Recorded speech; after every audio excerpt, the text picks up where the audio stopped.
WWE fans have come up with a very funny yet interesting theory for the WrestleMania 40 twist. So we'll see what that's about. We'll also check out what's been confirmed for Bray Wyatt's 2K24 status, Drew McIntyre, and much more. Starting things off with WWE 2K24. A lot of more current superstars and legends have been getting confirmed for 2K24. But something that the fans have been closely monitoring is Bray Wyatt's status in the game. One of the very first WWE 2K24 rumors that was floating around last fall was that Bray Wyatt was going to get his own mode within the game that would highlight key moments in his career, as well as honor his life and legacy. Well, now that release date for the game is quickly approaching, more details about different modes and features are starting to get released. It looks like a solo Bray Wyatt career mode won't be in the game after all. But what 2K has confirmed so far is that Bray Wyatt and John Cena's Firefly Funhouse match from WrestleMania 36 in 2020 will be a part of the game mode that's focused on reliving 40 years of WrestleMania. The trailer for that 40 years of WrestleMania game mode featured several quick gameplay moments of the Firefly Funhouse match, seemingly confirming that we will be able to live out the Firefly Funhouse in its entirety once again in that WrestleMania showcase mode. This also appears to confirm that Bray Wyatt could end up having 3 different playable characters within WWE 2K24. Those 3 being Firefly Funhouse Bray Wyatt, The Fiend Bray Wyatt, and then a 22-23 Bray Wyatt. So that's something that Bray Wyatt fans will be really appreciative of. WWE 2K24 also marks The Fiend Bray Wyatt's first appearance in the franchise since 2K20. So it's been a long few years since The Fiend has been a playable character. Hopefully even more great details about the game continues to pour out in the coming weeks. Drew McIntyre's WWE contract status has been one of the most talked about things online, basically going on a full calendar year. It's been reported many times in recent months that Drew's contract is allegedly up sometime after WrestleMania. That's been a major big talk of the town for a long time now. WWE is doing major things with Drew's character and direction right now on WWE television. But some fans are a bit scared to get too invested in everything going on there because obviously there's been a big uncertainty about Drew's future in the company if a new deal isn't reached. Well, Drew McIntyre was recently interviewed by Westport, and he touched on his contract status and the internet's obsession over it. He had this to say, quote, "Oh no, I can't talk about that. Let the internet talk about it. I'll just keep watching every week. It's interesting, you know? I'm not the only one with a contract in WWE. It's just interesting that it seems to be mine that's on there every single week for a year straight." End quote. And Drew is 1000% correct. His contract status has been spoken about heavily by all outlets since literally the night after WrestleMania 39 in 2023.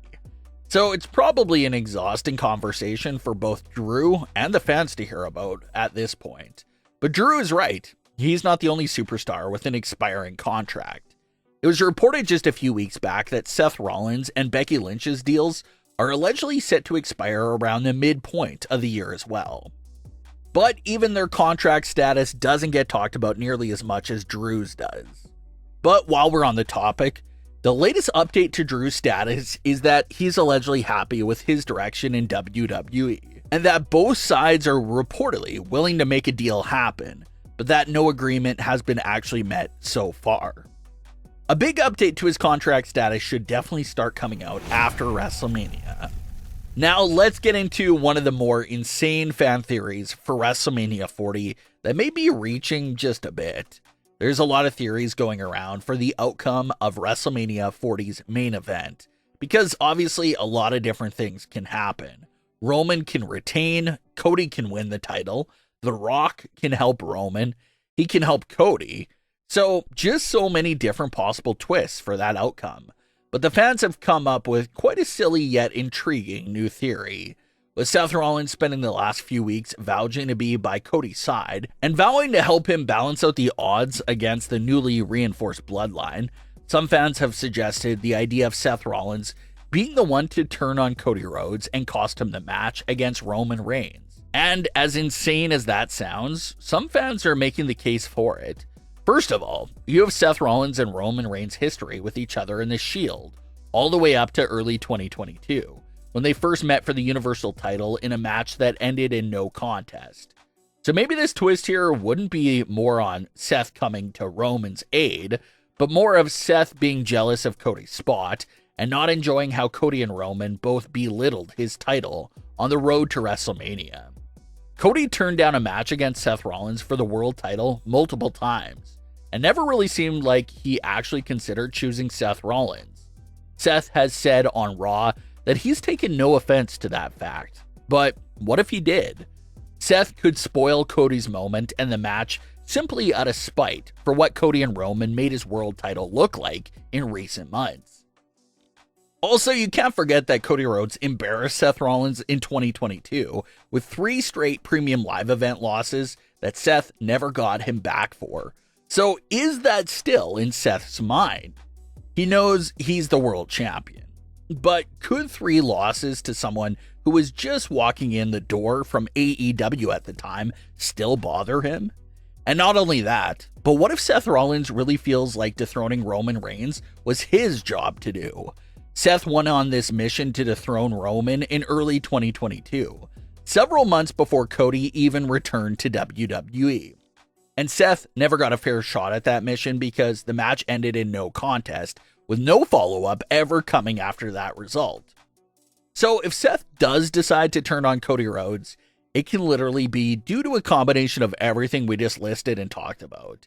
The embarrassing 3 losses to Cody in 2022, the disrespect to the World Heavyweight title, and the fact that maybe Seth feels like he maybe should have been in Cody's spot dethroning Roman Reigns. Something like this once again allows Roman to escape, and possibly starts up a new feud between Seth and Cody on Raw. Some fans have even wondered if something like this could twist and lead towards a reunion against Roman and Seth of some kind, some sort of Shield reunion inside the Bloodline. And although that may sound pretty intriguing and impactful at first glance, it just doesn't seem like that would make the most sense storyline-wise. So if Seth is the one to deliver the twisted betrayal on Cody Rhodes at WrestleMania 40, it won't mean that Seth is joining Roman. It'll just be Seth Rollins getting even with Cody for everything he's gotten in the way of during the last few years. So, as we can see, there's definitely a lot of potential outcomes and several individuals that could play a deciding factor in the main event of WrestleMania 40. You have Seth Rollins, The Rock, Jimmy Uso, Solo Sikoa, and potentially even Jey Uso that have a chance to impact Roman versus Cody in some way. But what are your thoughts on today's stories? Leave your comments below. Don't forget to subscribe with all notifications on, and leave a like if you enjoyed. Thanks for watching, guys.